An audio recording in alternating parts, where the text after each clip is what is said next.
Music theory is like learning the grammar of a new language. At first, you might consciously think about conjugating verbs or placing adjectives, but eventually you'll just naturally say, I saw a beautiful sunset, without analyzing each word.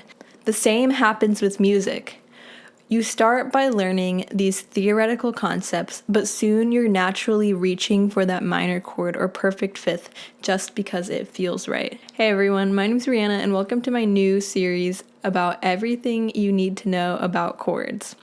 So I was originally going to make one long video kind of going over everything, but then I realized I just have way too much information to share with you guys, so I'm going to be breaking it up into a series. So the first episode is going to start at the very, very beginning. So even if you know nothing about music and guitar, you can start from here and learn. This is not only just an explanation of chords, but is also really great for songwriters who are looking to expand their chord knowledge so they can create cooler chord progressions to write with. But even if you're an advanced or experienced player, stick around. I'm going to be breaking down music in ways you may have never considered before.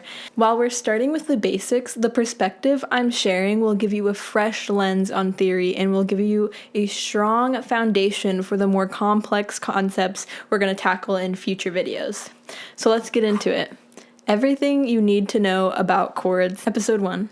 Power chords and the major scale. Before we get really into all of this, it's going to be really important to understand how the musical alphabet works. And specifically with guitar, we're going to need to know the names of our notes on the E string and on the A string. You can get very, very, very far in your guitar playing while only knowing the notes on those strings. And the reason why is because that's where we're going to have our root note of our chord, or the bass note. So if you can find your bass note and create the shape, you can find any chord on the guitar. So let's talk a little bit about how the musical alphabet works. And I think the best way to look at this would probably be using a piano. So a piano has black and white keys, which makes it a little bit easier to understand the names of the notes. The white keys are going to be our natural notes. So those are going to be the letters A through G, each letter corresponding to a different frequency. So if you look at a piano, you'll notice we obviously have more than 7 notes, and that's where octaves come in. Octaves are doubles of the fundamental frequency of a certain pitch. For example, the note A is 440 hertz, but we can also call 220 hertz the note A and also 880 hertz.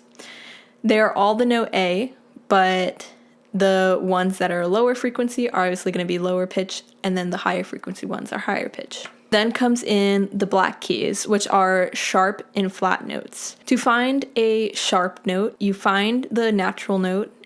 So let's say we look at F. If we go up to the next black key, we can call that note F sharp.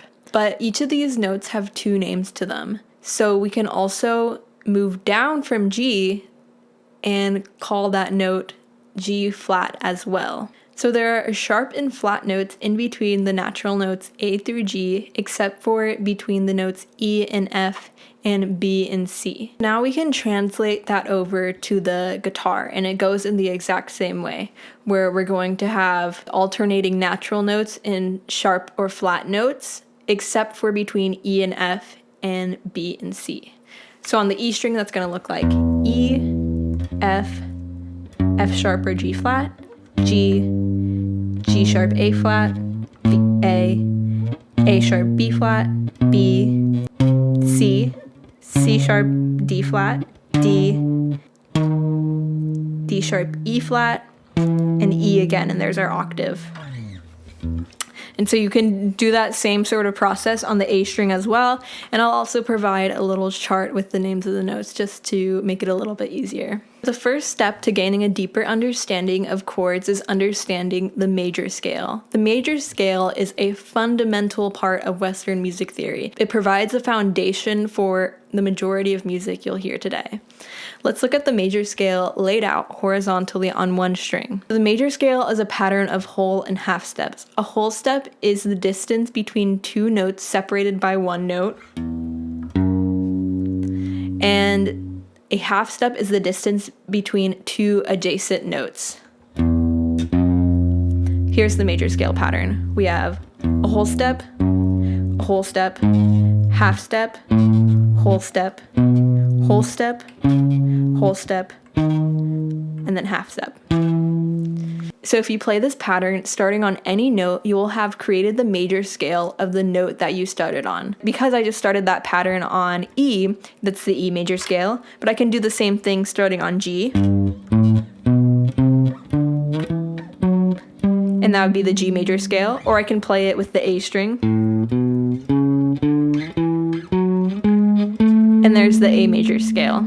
A chord is a group of notes playing together simultaneously. This creates harmony, which provides a framework for the expressive feeling that we get from music. One of the easiest types of chords for guitarists to play are called power chords. Power chords are fundamental to rock music. Power chords are created by taking any bass note, which is the lowest note of a chord, and playing that in combination with a note a perfect fifth interval away from the bass note. A perfect fifth is the distance between the first note of the major scale and the fifth note of the major scale, and is also 7 half steps or 7 frets away from the bass note. So let's look at that on the guitar.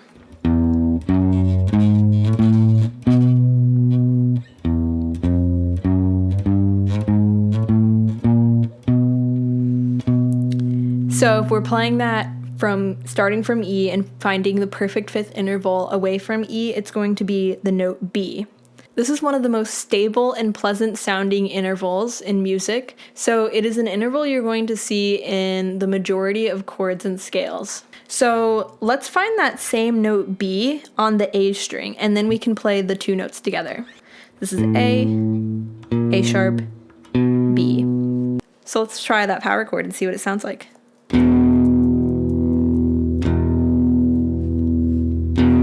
So once you create a chord shape on the guitar, you can move that same shape to a different fret to create a different power chord.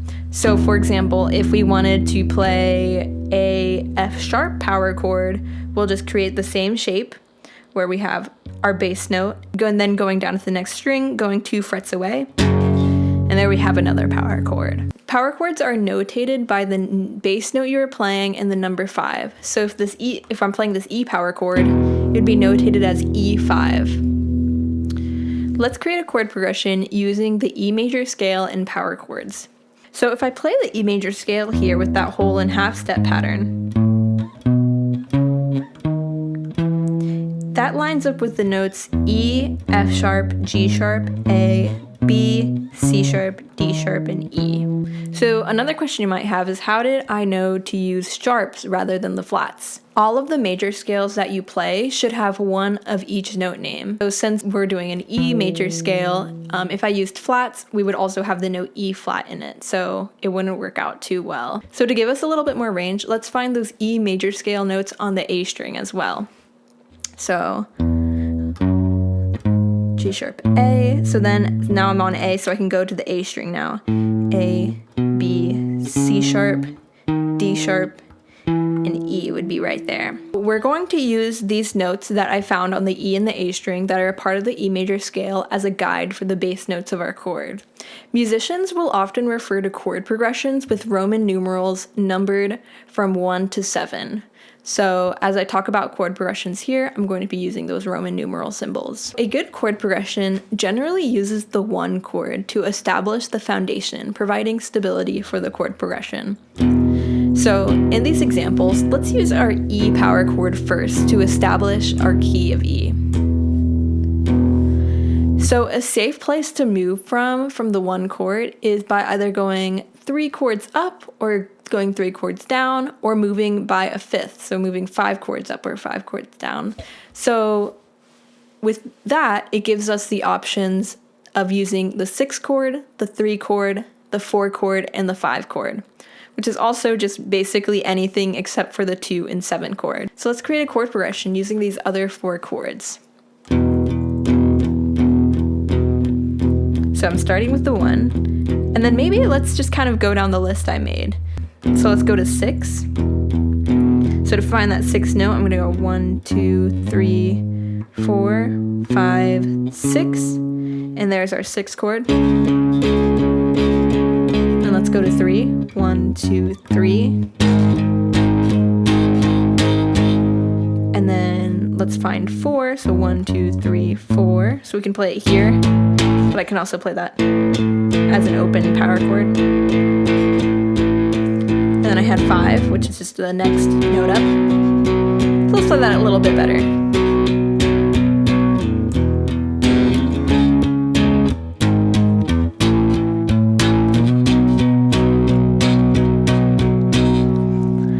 So I think that chord progression, just kind of going down that 6, 3, 4, 5 list I made, doesn't even sound too bad. I think we could probably do something to make it a little bit better though. There I was playing 5 chords, right?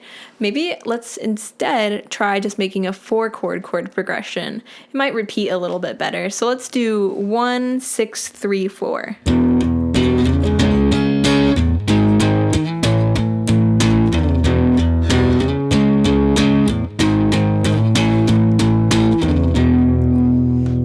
That sounds pretty nice.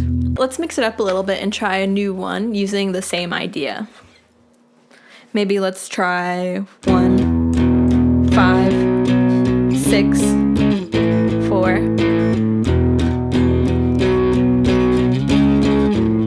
And now I may have just stumbled upon a chord progression that might sound quite familiar to you, as it's been used in hundreds of famous songs. There's 2 other chords that I haven't talked about quite yet, and those are going to be the 2 chord and the 7 chord.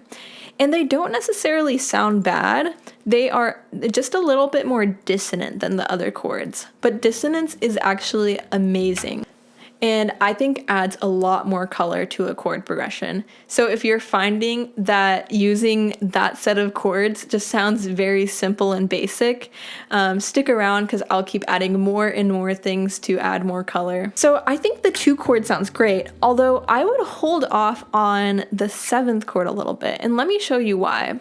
If I build the chords with our E major scale, all of our chords are going to create that perfect 5th interval, so they all work within the key, except for the 7th note of the scale. And so let me demonstrate that. So here's our 7th note of our E major scale.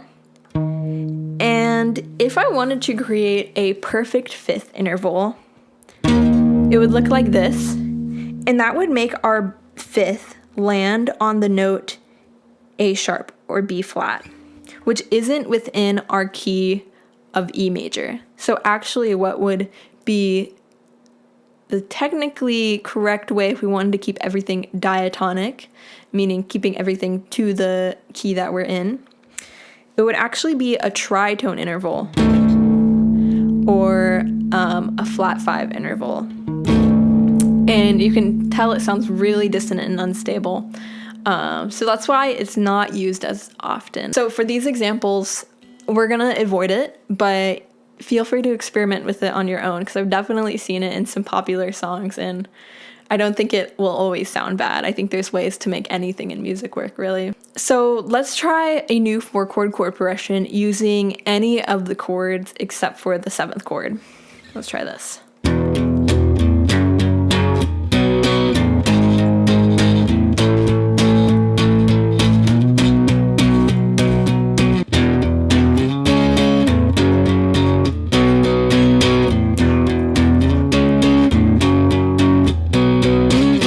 Some examples of actual songs that use power chords within the major scale. One great example of this is Stacy's Mom, which is actually in E major, so you can kind of see this technique in action.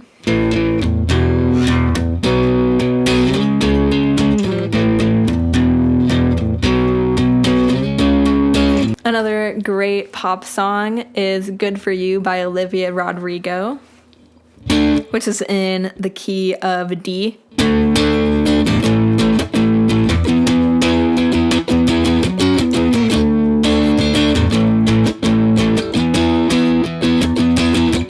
Let's try like a classic rock song. You might have heard the song Hit Me With Your Best Shot, which is also in E major.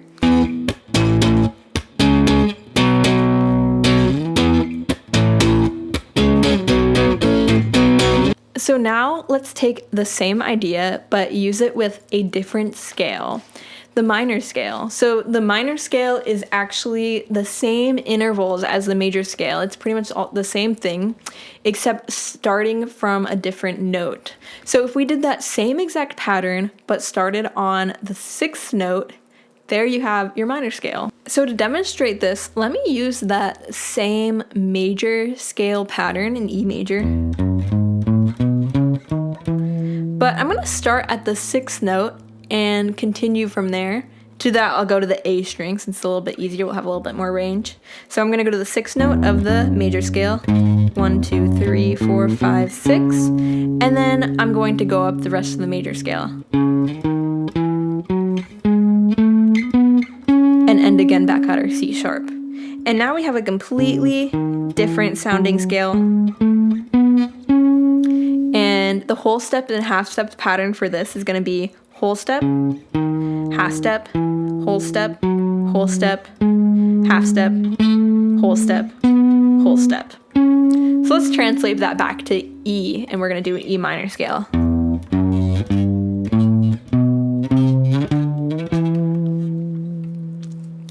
So you can kind of now really see, now that I'm playing a different key, how it provides a whole different feeling. I think the major scale has a brighter sound. It tends to sound a little bit happier, people might say, but the minor scale sounds a little bit more darker and has a little bit more dissonance to it. So if we're comparing like E major and E minor, there are 3 differences we have. There's 3 notes that are different. That's going to be the 3rd note. We have G instead of G sharp. The 6th note, we have C instead of C sharp, and the 7th note, where we have D instead of D sharp. The 3rd note, the 6th note, and the 7th note in the minor scale are all a half step down in comparison to the major scale. Since we're using the minor scale, we're gonna adjust our Roman numerals a little bit using the flat symbol, so to make it a bit easier to understand the difference between the two. So now we have 1, 2, flat 3, 4, 5, flat 6, flat 7, and back to 1. Let's create a chord progression in E minor using the same ideas we did for the major scale. The same ideas can work in both scales, but you'll find in minor chord progressions that that 7th chord, the flat 7 chord, is going to be used a lot more commonly than the 7 chord in major, because we're not creating that tritone interval anymore. The tritone interval will actually land on the 2nd chord of our minor scale. So if I go to the 2nd note and create a 5th, that 5th lands on the note C sharp, but as I was saying before, that note C sharp is in the E major scale, but in E minor, we actually have the note C, not C sharp.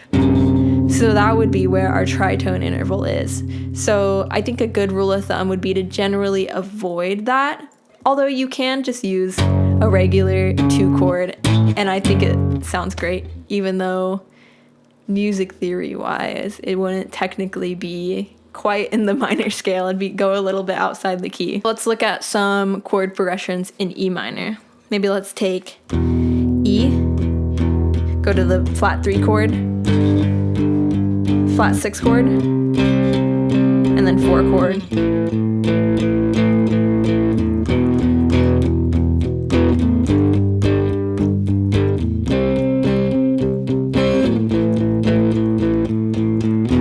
I think it really provides a lot of that darker, like rock and roll sort of sound. You'll hear this. You'll hear minor be a lot more used in metal music and rock music, I think even more so than you might hear the major scale. Let's try another one. Let's try 1, 5, flat 3, and then 4.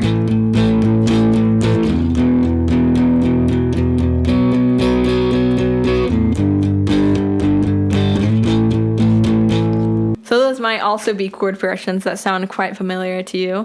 Let's look at some chord progressions in some actual songs. So a great example in metal music of them using the minor scale would be the song Iron Man. This is actually in C sharp minor, which has the same notes as E major.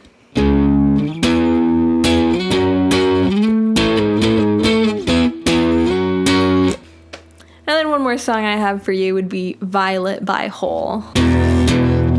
Flat 6, flat 7,